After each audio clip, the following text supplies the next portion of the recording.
Voici l'une des raisons pour lesquelles le père Claudiccia est détesté par les Européens. Je dis bien, voici l'une des raisons pour lesquelles le continent européen, ou bien du moins la France, veut la tête de ce monsieur. Je voudrais que vous écoutiez un peu cette sortie très intéressante du père Claudiccia. On se retrouve pour connaître notre commentaire tout à l'heure.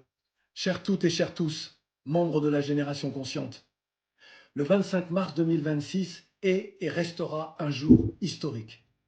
En effet, l'ONU, par la voix de son secrétaire général, par la voix du président du Ghana qui a porté ce texte, un texte adopté déjà par les pays africains au sein de l'Union africaine, l'ONU proclame que la déportation des Africains, la mise en esclavage de millions d'Africains est le pire crime contre l'humanité.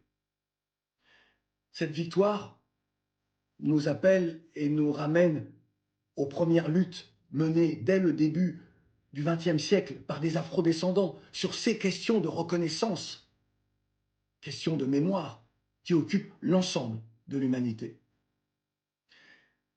Si ma mémoire ne me fait pas défaut, 123 pays ont voté ce texte. 3 pays ont voté contre. Le premier, sans surprise, les États-Unis. Les États-Unis, pourtant nés du fait colonial et esclavagiste. Les États-Unis, nés sur le génocide du peuple autochtone que l'on a appelé par erreur indien. Qu'est-ce que l'administration Trump va-t-elle pouvoir dire à près de 30 millions d'Afro-Américains que ce vote contre vient d'insulter la mémoire de leurs aïeux, de leurs ancêtres, suppliciés dans les fers de l'esclavage, dans l'infamie de la servitude esclavagiste. Le deuxième pays, c'est l'Argentine. Au moment de l'abolition de l'esclavage en Argentine, les Argentins blancs se sont mis à tuer, à massacrer des milliers d'Afro-Argentins. Beaucoup ont trouvé refuge dans les pays limitrophes. Aujourd'hui encore, il n'est pas impossible de voir dans les rues de Buenos Aires, à certains carrefours, des Afro-Argentins mendier, parce qu'ils sont les rejetés de la société argentine. Le racisme en Argentine y est endémique. Le troisième pays à avoir voté contre, et là encore sans surprise, c'est Israël. Israël né également du fait colonial. Israël qui massacre des populations civiles dans sa région. Israël, et c'est important de le rappeler, qui fut l'allié de l'Afrique du Sud du temps de l'apartheid. Israël qui aida ce régime raciste à obtenir l'arme atomique avant que Nelson Mandela n'arrive au pouvoir et démantèle cet arsenal nucléaire dont l'Afrique du Sud n'avait pas besoin.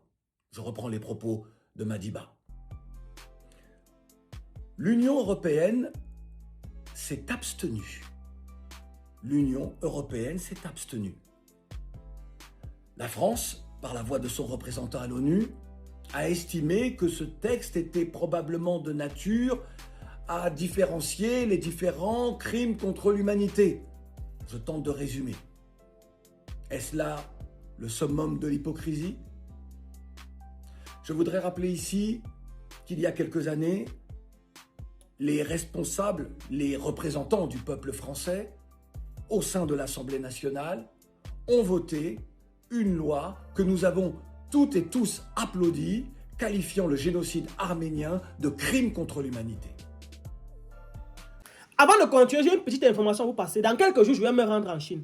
Et quand je vais me rendre en Chine, je vais juste 10 personnes, non, 15 personnes qui veulent acheter la marchandise en Chine, qui ont au moins 500 000 de capital. C'est-à-dire que si tu as au moins des 500 000 que tu veux que j'achète la marchandise, ok, tu m'envoies, tu pars à la banque, tu fais le dépôt dans mon compte, je vais te donner le numéro de compte, la banque te donne le reçu. Et maintenant, tu fais la proforma de ce que tu veux, tu m'envoies.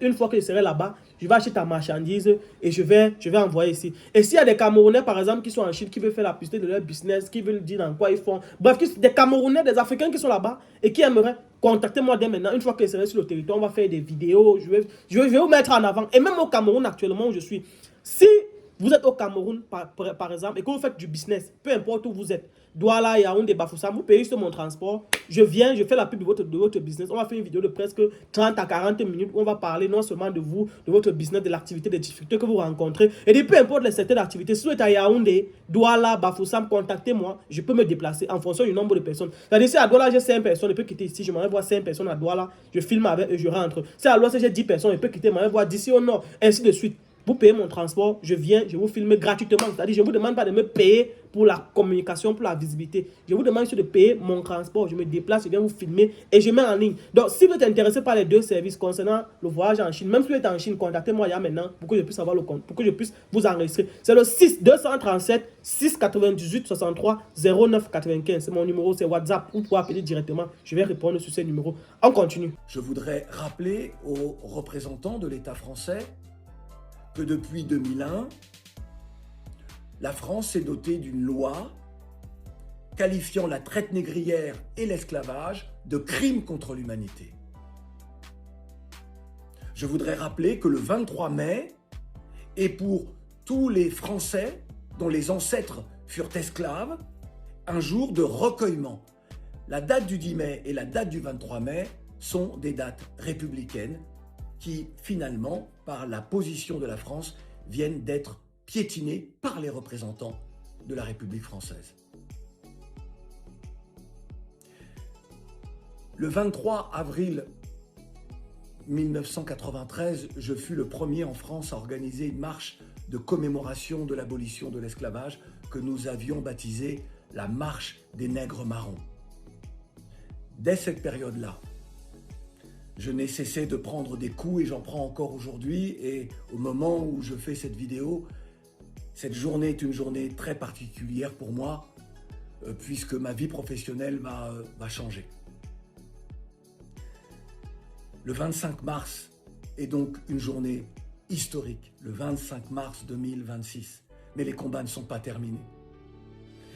Il est temps que le monde arabe, que les pays de la péninsule arabique entament ce devoir de mémoire sur la question de l'esclavage, parce que durant des siècles, des millions d'Africains furent déportés, humiliés, déshumanisés, et là encore, des femmes, des hommes et des enfants subirent les pires sévices. Vous voyez, mon émotion me submerge encore une fois au moment où je vous en parle.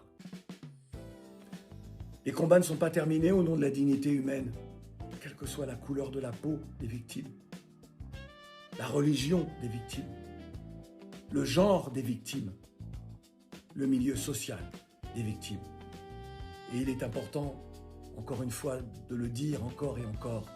Les gars, commentez, mettez les cœurs, soutien indéfectible au père Claudicia, au grand frère, au tonton Claudicia. Je dis bien soutien indéfectible pour ce monsieur. Il mérite tout notre respect, toute notre admiration, toute notre considération. Je précise bien que pour ceux qui ne connaissent pas monsieur Claudicia, il n'est pas africain. Il a des origines peut-être africaines, mais il n'est pas africain. Il est guadeloupéen, je précise bien. Mais il faut voir avec la manière qu'il charge le problème des Africains au dos. Je précise bien ce papa, ce monsieur, ce tonton, parce que pour certains, il est un papa, pour d'autres, il est un tonton, pour d'autres, il est un monsieur, pour certains, il est aussi un collègue. Ce monsieur a chargé le problème du continent africain sur son dos comme si c'était son propre problème. Pourtant, il n'est pas africain. Et je vous rappelle que ce problème qu'il est en train de charger là, lui a valu ses différents, sa carrière premièrement, sa carrière professionnelle, parce qu'il avait une émission qu'il présentait à France 24 qui a aussi été bannie. Après France 24, il a une émission qu'il présentait à RFI, notamment Couleur Tropicale, qui a aussi été du jour au lendemain rayée de la carte. C'est-à-dire supprimée des antennes de RFI, rayée de la carte. Juste pourquoi? À cause de ses positions. Parce qu'il a compris qu'à un moment donné, la communication dans laquelle il faisait, ou bien du moins la boîte dans laquelle il était, on dirigeait, on orientait vos pensées vers un type de raisonnement bien précis. Ça veut dire que lorsque tu prends le parti du continent africain, c'est pas ce qu'on voulait là-bas. On voulait absolument que tu marches en dénigrant, en insultant, en piétinant l'Afrique. Une Afrique que tous ces Français, tous ces Européens passent le temps à insulter chaque jour, mais qu'il est nourri. Il dit qu'il est nourri chaque jour, jour pour jour. Une Afrique qu'ils passent le temps à insulter, mais grâce à cette Afrique, ils ont de l'électricité chez eux. Grâce à l'Afrique, ils ont de l'électricité, parce que s'il n'y avait pas l'Afrique, il y aurait une partie de leur électricité qui ne devrait même pas, il devrait avoir des coupures d'électricité presque tout le temps. Donc, grâce à l'Afrique, cette France aujourd'hui peut dire qu'elle existe. Grâce à l'Afrique, pendant des années, la France a vécu, les Français ont vécu et les Africains n'ont passé que leur temps à souffrir, à périr. Donc aujourd'hui, quand je vois le papa si, et il faut dire que, suite à ce que le père Claudicia disait, le grand frère Claudicia disait concernant les votes à l'ONU, je vous prends un exemple. On dit que quand les pays européens, du moins les pays européens n'ont pas voté, vous pensez que c'est pourquoi? On dit souvent qui ne dit rien consent, qui ne dit mot consent. Ça veut tout simplement dire que si les Européens, eux, là, n'ont pas pris parti, ou bien n'ont pas voté, ou bien sont abstenus de voter, ça veut dire tout simplement qu'ils ne sont pas différents des Américains, ou encore des Argentins, ou encore des Israéliens, parce qu'on connaît déjà ces gars-là. On sait déjà que eux là, c'est comme ça. Les Argentins, les Israéliens, tous ces gars-là, ils fonctionnent comme ça. Mais je dis bien, si les Européens, les pays européens n'ont pas voté, ça veut dire qu'ils ne sont pas différents des Américains. Parce que quand on dit, dans notre jargon, qui ne dit rien consent. Parce que si vous avez une position, soit vous êtes d'accord, soit vous n'êtes pas d'accord. Et nous savons tous que ces Français, avec l'hypocrisie, sont les plus mesquins possibles. Moi, je vous dis toujours, vous voyez un gars, un Français à côté là. Vous voyez, par exemple, une femme. Mieux vous prenez la femme, vous partez avec, vous laissez le Français. L'hypocrisie, la mesquinerie, la sournoisie, c'est leur propre. C'est-à-dire que des gars qui sont avec toi, ils rient avec toi, mais au fond, il n'est pas avec toi. Au fond, il est seulement là comme si tu regardes avec le coin de l'œil. Dès qu'il a moyen de t'atteindre, il t'atteint directement. Donc, vraiment, big up pour le combat que le père Claudie amène.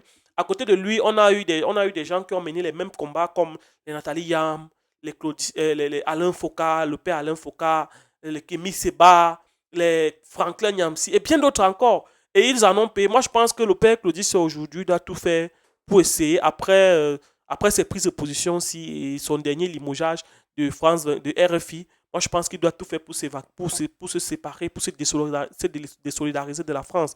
Soit il rentre dans son pays en Guadeloupe, soit il décide de choisir une destination africaine où il viendra s'installer. Et une fois sur ce continent africain, il pourra maintenant mieux poursuivre ses œuvres pour l'Afrique, mieux mener son combat et ne plus être combattu par derrière. Donc, dites ce que vous pensez en commentaire. Est-ce que vous pensez que le combat de ce tonton est noble? Est-ce que vous pensez qu'il a raison? Dites-moi, est-ce que s'il ouvre une chaîne aujourd'hui, qu'il décide qu'il a besoin de nous, Africains, pour le soutenir, est-ce que vous seriez prêt à venir le soutenir? J'aimerais vous lire en commentaire. Dites ce que vous pensez. En tout cas, à très bientôt. Ciao, ciao.